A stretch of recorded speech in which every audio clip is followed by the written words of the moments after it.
Dans le Nord, on a eu affaire certainement à des preneurs d'otages beaucoup plus résolus, beaucoup plus déterminés. Ça se passe pas trop mal pour nous, à part qu'on a mis du mal à trouver la grotte et à comprendre ce qui se passait. Les villageois nous ont pas trop mal reçus, mais manifestement il y avait de relatives lois du silence. Malgré les pressions que nous avons mises avant l'arrivée, à exercer avant l'arrivée des militaires, on n'a aucun résultat. Les gens manifestement se moquaient un peu de nous ou nous craignaient.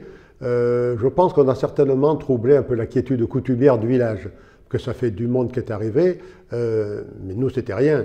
Quand les militaires, à notre grande surprise, ont commencé à arriver à la demande de Paris, puisqu'on nous a envoyé maintenant des militaires pour prendre la direction des opérations, je pense que là, effectivement, ça a été un traumatisme pour le village, ce qui a fait que peut-être certaines personnes marquées, traumatisées, que Gossana sortait de sa quiétude habituelle.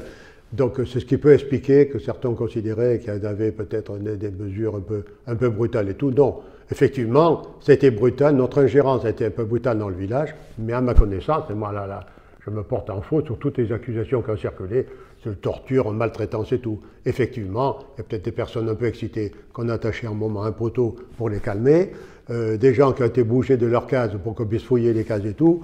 Mais à ma connaissance, et deux autres officiers qui étaient avec moi, qui représentaient la gendarmerie, sont aussi bien Le Gorju que Picard, on n'a jamais constaté de faute grave. Honnêtement, ça, en toute vérité, à ma connaissance. Et j'étais à présent en permanence sur le terrain, hein. Jamais quitté Gossana. Bien sûr, le passé ne sera jamais effacé. Les traumatismes de part et d'autre existent.